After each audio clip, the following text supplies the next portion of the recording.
So, Roadtrip 2.0 with Duquesne Light and the Tesla Model S, hanging out with Colin Monroe from PPG. We're doing some city driving right now. This is kind of exciting. We were on the highway using all sorts of great autonomous modes, having a blast, but now we're in the thick of it, as you can see.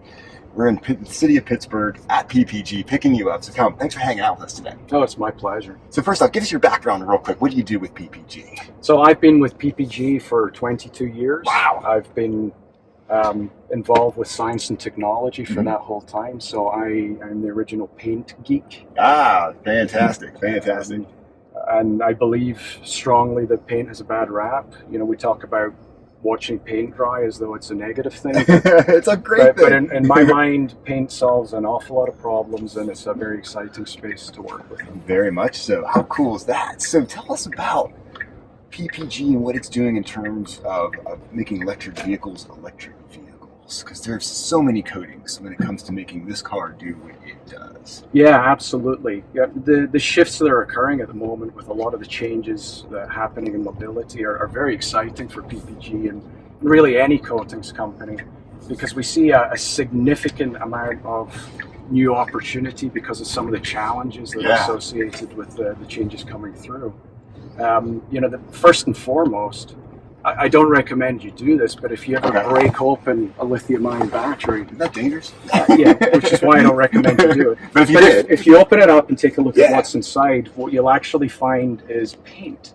Really? So, paint. It's an incredibly exciting time because we've got this massive shift where for the last 100 years or so, we've been driving around on petroleum products. Exactly.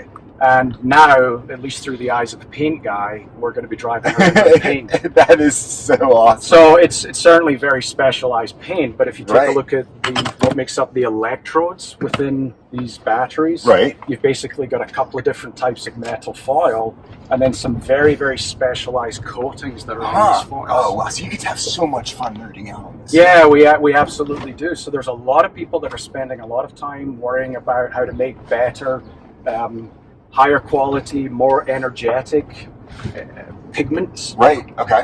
What we're really good at is taking any kind of pigment and making a great high performance coating from it. So, we see a real opportunity for us to come in and actually help the industry with some of the key challenges that are kind of limiting and slowing down the broad adoption. As you crack these tough problems, I mean, you're opening up some huge markets here, because we know this is the future right now. I mean, this is where the automotive industry is going to be heading. It seems like there's only growth potential when it comes to electric vehicles. Yeah, absolutely. If you just take a look at a kind of volume comparison, so, we're privileged enough to be driving around in a Tesla Model S.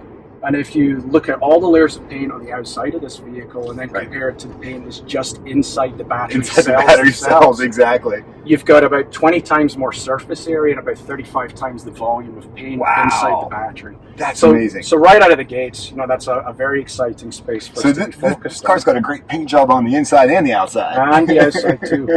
And some new opportunities for the inside interior and the outside in terms of content. Yeah, well, tell me about some of the surfaces. I know that PPG does a lot with coatings for touchscreens and things like that. Yeah, so PPG's been involved for a good number of years supporting the consumer electronics industry. Okay. And, as we take a look at that industry, it used to be we just made boxes look pretty and kind of stay functional. Right. But more and more, and this is a trend that we see across a lot of different industries that we serve, we were beginning to get asked for functionality. And that functionality came in a lot of different ways. In some cases, it was managing heat within those electronic devices. That makes sense. Yeah, absolutely. You got to keep heat to a minimum. So if you think about it, when you've got your handheld device and you're running your GPS and a few aggressive apps at the same time, you really feel the heat build up in your hand. Exactly. So it becomes a pocket warmer sometimes. Yep. So we've been worried about heat management for a good amount of time. And then with the shift from feature phones, that had buttons and a little screen, to the standard kind of format smartphones that we all take for granted today, the buttons went away, the general casing was minimized in there, but we've got all these functional touchscreen displays.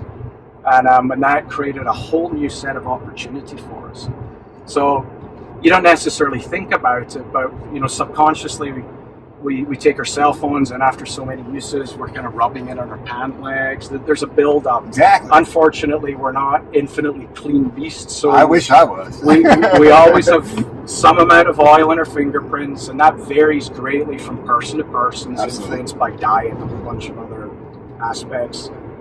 So it's been a real challenge of the industry to work out how to keep those screens from picking up those fingerprints or making those fingerprints objectionable. Wow. And so those are areas where we've developed coatings that can go on the front surface of the screens, can make them easier to view.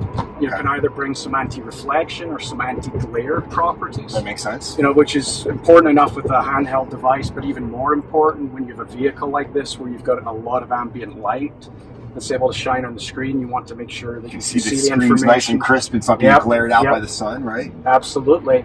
And then additionally, we can layer that functionality with coatings that either minimize and ideally prevent the transfer of fingerprints in the first place, or at very best, make the screens much, much easier to clean. Exactly. And the nice advantage that comes with that is the way that we've done that actually makes these hard glass surfaces, which you think are very scratch proof, very, very resilient surfaces because it's glass.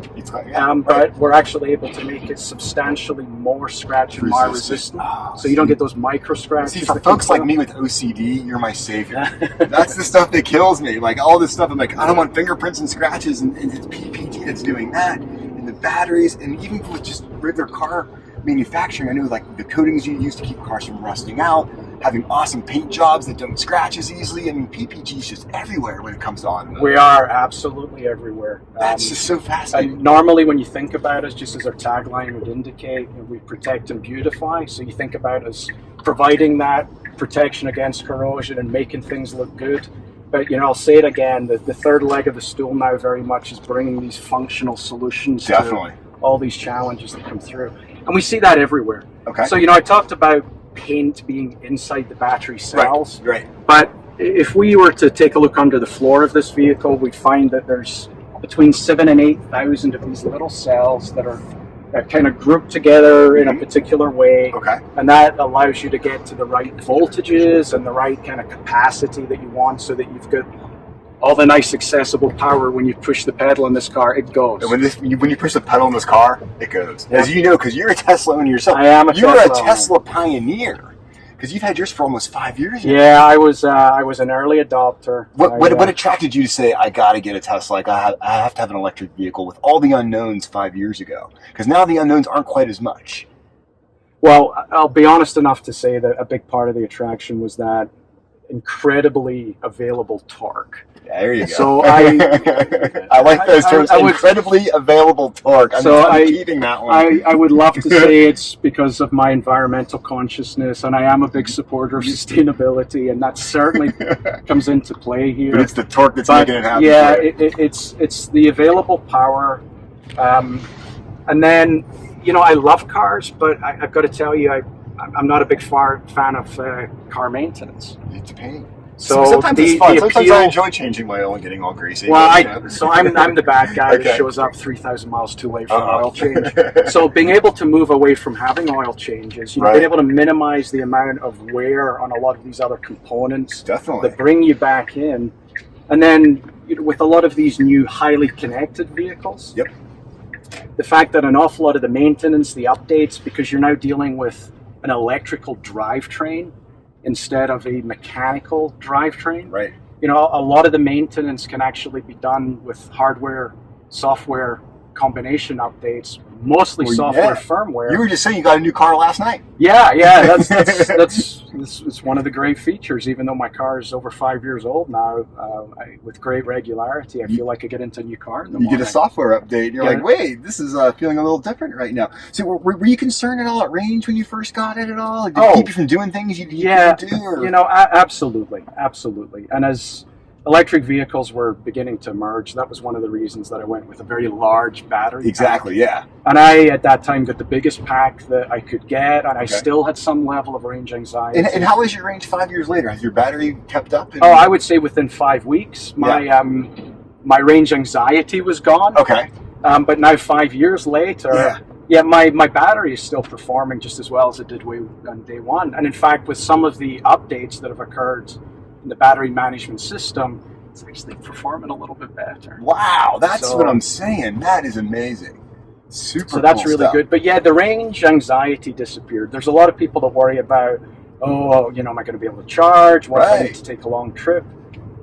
Well, what I realized is I don't take that many long trips. So the vast majority of my driving, like most people, is fairly short on a daily basis. Doing like maybe 25, 30 miles a day. Yep, and I did go ahead and I put a big fat additional cable into my garage so that I could fast charge. Right. And I thought you were going to put a big generator in the back of your trunk. No, I didn't quite go that far. Nor did I go for the 3-mile long extension. Cord, okay. They get tangled up and it's hard to get the case out. Yeah. But I made an awful lot of the kind of standard mistakes that I think first-time electric vehicle owners will, with nervousness about range. Yeah. I made sure that I could charge quickly. What I realized after just a few weeks of ownership is there's charging available everywhere. And it seems like it's every month there's new capacity coming online as well. Yeah, absolutely. Yeah. So I was very pleasantly surprised. I had never looked for it. Okay. But, once I actually started paying much more attention, I realized most parking garages, an awful lot of grocery stores, there's the ability to charge publicly all around the place. And the best part is a cheap Scotsman. The vast majority of it's either free or it's included in the charge that you're assuming at that point in time anyway. That's so awesome. Between that and the recognition that I just don't do enough mileage, and I could probably charge just by plugging into a conventional socket at home. Exactly.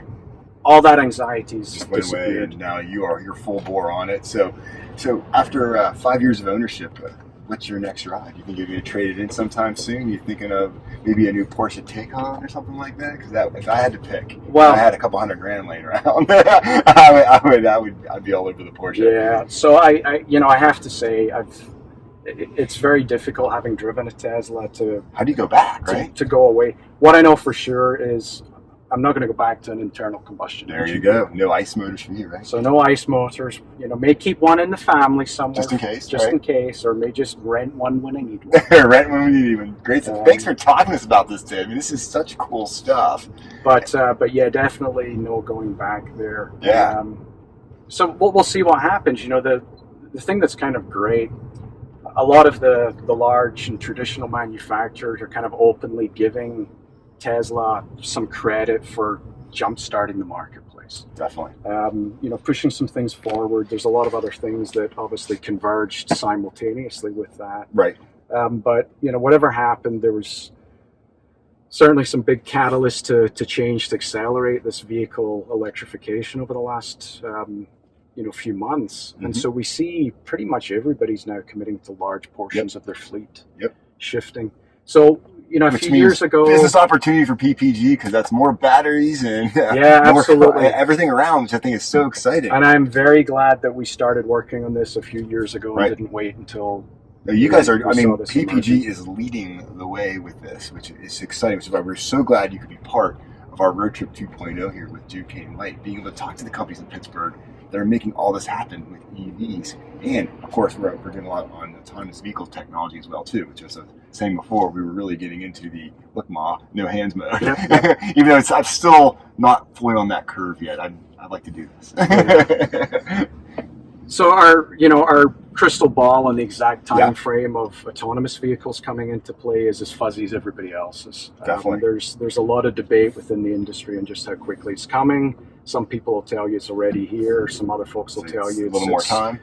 3 more decades away. 3 more decades? No, I can't imagine that. No, I can't either. But what we can tell with great level of confidence is the building blocks to a high level, a full autonomy situation are in place today. Gotcha. And that again is fantastic for a company like PPG, because as we're asking more and more of these pieces, there's new challenges that a coatings company can solve. So, it used to be we'd cruise control in the vehicle. And obviously there's the move towards adaptive cruise control, and that's a level where, we're not turning over full control of the vehicle, but keeps you safer. It's helping keep us safer, and it's helped keeping, a constant distance between you and the vehicle in front of you. And that technology is really relying on radar. So as we're going to ask that radar system to make more decisions and more critical decisions as we go from humans primarily driving to the machine primarily driving, there's some challenges that need to be met there, and a lot of them are related to coatings. Right. I mean, you need a nice reflective surface for those signals to bounce off of, right? So if cars are coated with the right types of paint, that it helps the radar, right? Is that correct? Well, there's a couple of sets of challenges. Okay. With the types of sensors we're using, the first thing we need to do is actually get the signal out of the vehicle to the objects in the environment and back to the vehicle in a good, clean and efficient way. And with radar, one of the basic challenges is these radar units typically sit behind one of the panels today. Right. So a lot of the times it's sitting behind the bumper, and you may think of a bumper as predominantly this big plastic thing, and that should be very, very transparent to radar. But there's a lot of challenges associated with the transparency of the systems that are on there today. That makes total sense. Absolutely. There's things that the industry typically does to make sure that it's efficient to make and coat and decorate a bumper or a fascia. And a lot of those actually will cause some of the radar signal to bounce back. Wow. So that can just make it a little bit more difficult to manage. Yeah. So, the way we can do it today, if you'll excuse the Spinal Tap reference. We like Spinal Tap references. We just turn it up to 11. You just use as much power as you can. Exactly. And when you've got a high amount of available power, because you've got an internal combustion engine that's generating as much electricity as you need, that's okay. But as we're moving to vehicle electrification, we've got to be very cognizant of the power draws on the overall battery. We're asking the battery to for sure drive the car and drive all the functions associated. At a certain point, the battery say enough's enough. So powering the radar is one of the challenges. One of the other challenges is frankly managing the heat that's associated with it. We talked about this a little bit. It comes back to heat again. Electronics comes back to heat again. So as you use more and more power, unfortunately, things are not super efficient. They're pretty efficient, but if you're only 99% efficient, then 1% of the energy you're using is generating heat typically, and that heat needs to be managed. Exactly. So a big part of what we're focusing on is a range of materials that allow us to manage heat in different ways. So in some cases, what we want to do is channel heat away from a hot object to a surface that will allow us to cool it efficiently. Okay. In other cases, we want to try and stop it from heating up at all. Absolutely. And that's again one of the nice things that we can do by leveraging some of the paints that we've brought into play. Great. So in our aerospace market, we've now been commercial for a number of years with paint which we can deliver with any finish, any color that you like. But in terms of how it interacts with other wavelengths of light, some of the invisible wavelengths of light that typically are going to be important, whether you're trying to autonomously drive with LiDAR or whether you're just trying to manage solar thermal heat gain from the sun on a sunny day. Right. You don't see those. Typically, if you have a dark color in the visible range, it absorbs an awful lot of the energy that we're going to be concerned about. So what we've been able to do is decouple those different wavelengths of light. Okay. Yep. So we can still make it any color you want it to be, but at those invisible wavelengths, we can make it very, very reflective to solar thermal radiation. Wow. So we can minimize the heat gain. And that is also very, very important for the future of autonomous driving, because those are the same wavelengths that LiDAR. Right. It all comes together. Wow, yeah. So fascinating. I'm so glad we got to talk about this today. Awesome stuff. If people go to ppg.com, you can start diving in and learning more about all of this. In fact, that Pittsburgh making this type of stuff happen, you gotta love it. Thanks for hanging out with us, Colin. Thank you very much.